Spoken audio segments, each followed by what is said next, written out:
ces propos sont particulièrement insupportables. Et je vous remercie, Monsieur le Président, finalement, de me donner la parole après le Front National, parce que j'espère que ça va ramener un peu d'équilibre dans cette Assemblée et surtout que mes propos apporteront un peu plus d'égalité et de modernité sur ce sujet et sur ce rapport particulièrement important. En matière d'égalité entre les femmes et les hommes, le contenu du rapport que vous nous présentez traduit, Monsieur le Président, votre volonté d'être en conformité avec la loi. C'est tout à fait normal, mais c'est important. Mais il aurait pu aussi aller plus loin et afficher votre ambition de mettre la région encore plus à l'offensive sur ce sujet. Et on voit que les propos qui viennent d'être tenus le méritent. Dans la première partie de ce rapport, les résultats chiffrés qui sont transmis par les services sont intéressants.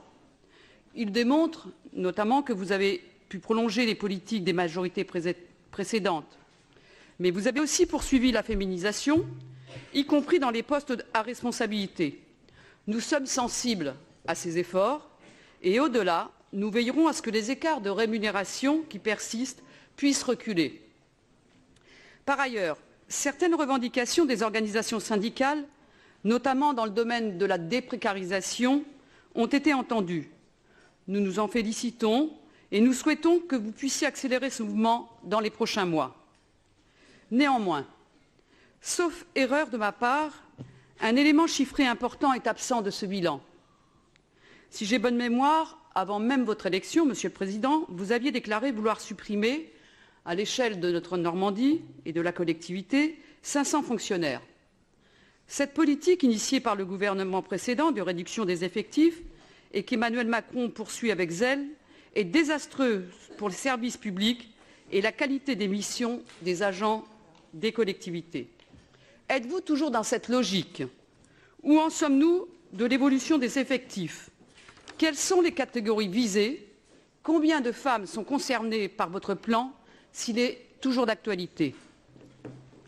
Par ailleurs, avec les événements qui viennent de survenir, le sujet du harcèlement au travail, sujet difficile, aurait dû être traité dans le rapport afin que les salariés de la collectivité se sentent protégés et que la région soit exemplaire.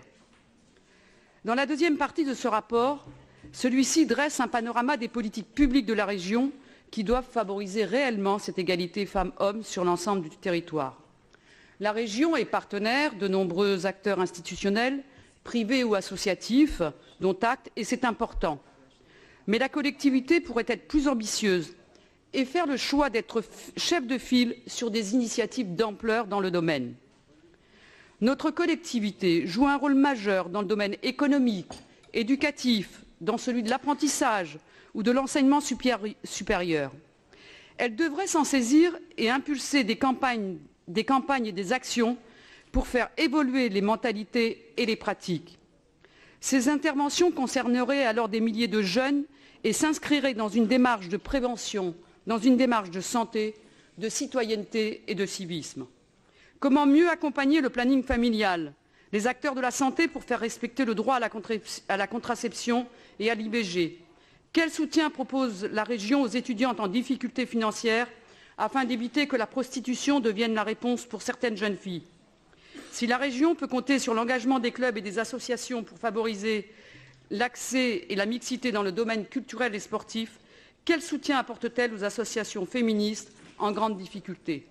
En conclusion, Monsieur le Président, vous avez pris des initiatives en direction des entreprises, notamment en matière de passation de marchés publics et dans le volet égalité hommes-femmes, dans le SRD2I, permettant l'accompagnement des entreprises dans la prise en compte effective de l'égalité professionnelle. C'est important. Votre volonté d'agir existe aussi pour une meilleure mixité dans les métiers, et Françoise Guégaud nous l'a rappelé, dans secteurs certains d'activité, dans les parcours d'orientation et de formation. Ces mesures que vous prenez et d'autres favorisent l'égalité femmes-hommes. Nous les soutenons sans réserve. Pour autant, afin d'amplifier cette politique d'égalité, nous souhaiterions, Monsieur le Président, que les remarques que nous apportions puissent être prises en compte dans les politiques publiques de la région. Merci beaucoup.